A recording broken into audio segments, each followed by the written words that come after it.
প্রত্যেক দিনের মতো আজও চলে এলাম বন্ধুরা। সুপ্রভাত বলতে পারলাম না। আজ আমি আমার রান্নাঘর থেকে আমি তোমাদের সঙ্গে একটা গল্প শেয়ার করি। রান্নাঘরে কাজ করছি আর গল্পটাও বলে নিই।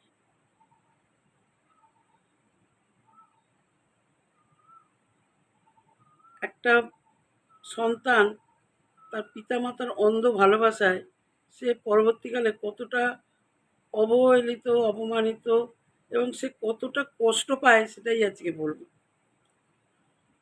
রামসেন নামে এক রাজা ছিলেন। তার একটিমাত্র কন্যা সন্তান ছিল। তার নাম ছিল ছায়া। এই ছায়া ছোট থেকেই বাবা মার চোখের মণি। সে একটা মাত্র সন্তান। বাবা মাও সবসময় বলেছে, তোমার কোনো কষ্ট কোনোদিন হবে না, তুমি একটা মাত্র সন্তান। বাবা মায়ের অহংকারে সেও অহংকারী। এইভাবেই চলতে থাকে। বড় হয়। বড় হওয়ার পর বিবাহ দিতে হবে। তার বাবা একদিন ঠিক করলো স্বয়ংবর সভা করার। তাই তিনি করলেন। স্বয়ংবর সভা করলেন। বিভিন্ন দেশের রাজা রাজপুত্রদের আমন্ত্রণ করলেন। করার পর বিভিন্ন দেশের রাজা রাজপুত্র সব স্বয়ংবর সভায় হাজির হলো। স্বয়ংবর সভা শুরু হলো। ছায়া তার সখীদের নিয়ে স্বয়ংবর সভায় উপস্থিত হলো। এক একজন রাজা বা রাজপুত্রের কাছে যায়, তাদের কৌতুক করে, এ এত রোগা, একে একটা গাছের সামনে রাখলে সমান হয়ে যাবে, একই রকম। আবার কেউ হয়তো একটু মোটা সোটা থাকে, এ এত মোটা, যেন মনে হচ্ছে একটা আটার বস্তা, চালের বস্তা, এইরকমভাবে কৌতুক করে। একজন শেষে এইরকমভাবে করতে করতে রাজাও শেষে অপমানিত হচ্ছে মেয়ের এইরকম ব্যবহারে। রাজা ভাবছে, এ কী হলো, মেয়েকে এইভাবে আমি মানুষ করে আমি নিজে অপমানিত হচ্ছি। তখন একজন শেষে এক রাজা লম্বা দাড়ি নিয়ে সেই রাজার কাছে রাজকুমারী আসে। এসে তার সখীদের বলছে, দেখো সখী দেখো, বাবা একটা ছাগলের মতো রাজপুত্রকেও আমার স্বয়ংবর সভায় আমন্ত্রণ করেছে বলে এরকম কৌতুক করছে। সেই দাড়িওয়ালা রাজকুমার তো ছায়াকে দেখে খুব ভালো লেগেছে, মন থেকে ছায়াকে খুব ভালোবেসে ফেললো। কিন্তু সে রেগে গেল না। যেমন আগে রাজপুত্ররা রেগে সবাই রাগ করে চলে গেছে, কিন্তু এই দাড়িওয়ালা রাজপুত্র কিন্তু রাগলো না। সে মাথা নিচু করে বেরিয়ে গেল, গিয়ে রাজসভার একপাশে বসে রইল। এইভাবেই প্রত্যেকটি রাজাকে রাজপুত্রকে নানান রকমভাবে অপমান করে সব একে একে চলে যায়।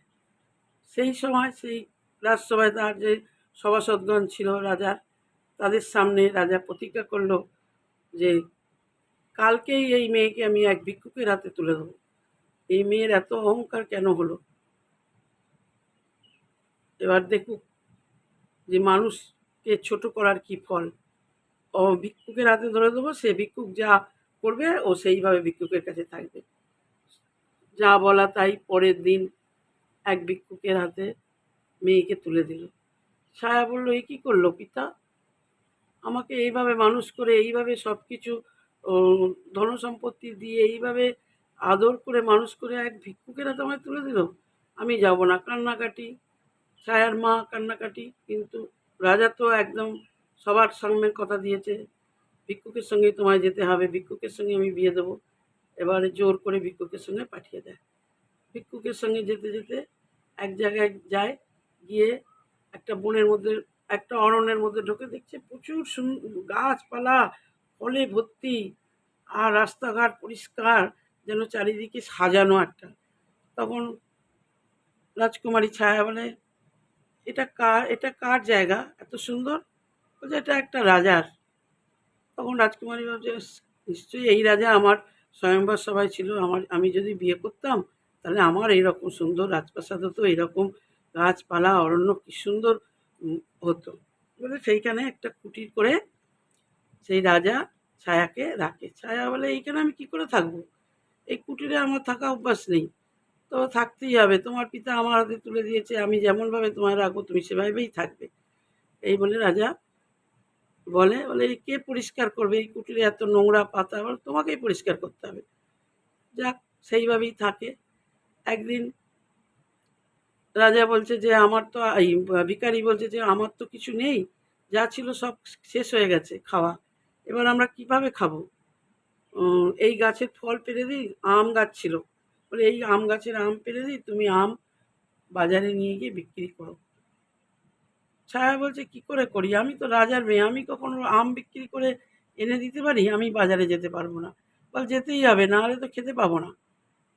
আম গাছ থেকে আম পেড়ে দেয়, ঝাঁকায় করে নিয়ে রাজকুমারী চলে যায় আম বিক্রি করতে।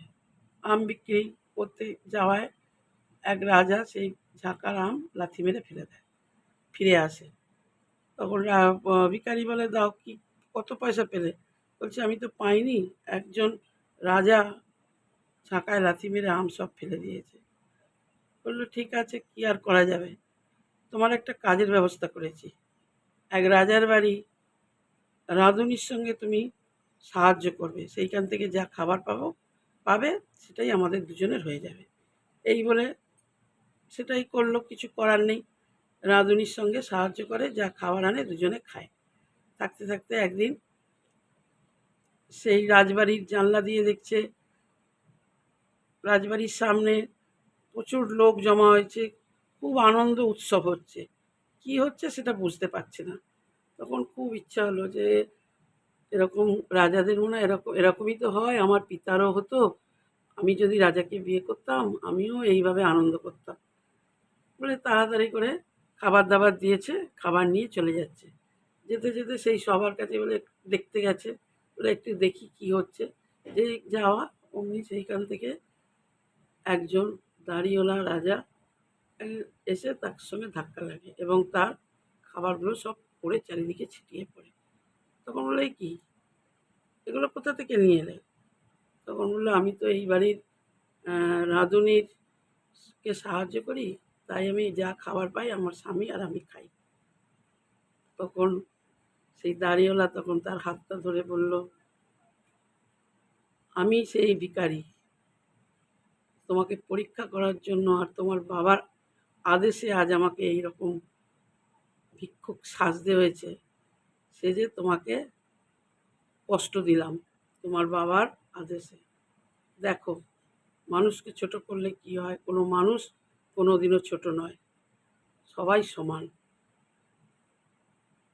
এই কথা বলে সেই দাড়িওয়ালা রাজা বলল, যে দাড়িওয়ালাকে তুমি অপমান করেছিলে ছাগল বলে, ছাগলের দাড়ি বলে, সেই রাজা হচ্ছে আমি, এই রাজপ্রাসাদ আমার। আমার প্রাসাদের রান্নাঘরেই তুমি রাঁধুনিকে সাহায্য করতে। এই বলে রাজার পা ধরে ক্ষমা চাইল ছায়া, এবং ছায়াকে রাজা তার রাজপ্রাসাদে নিয়ে এলো। এইভাবে সুখে শান্তিতে থাকতে লাগলো। তাহলে আজকালকার দিনে মা বাবারা যে অন্ধ ভালোবাসা ছেলে মেয়েদের মানুষ করছে, এইভাবে কেউ করবেন না। পরবর্তীকালে সন্তান কষ্ট পাবে এবং সন্তান সবার কাছে অবহেলিত আর অপমানিত হবে, সেটা আরও কষ্টদায়ক। কেমন লাগলো গল্পটা তোমরা কিন্তু জানিও কমেন্টের মাঝখানে।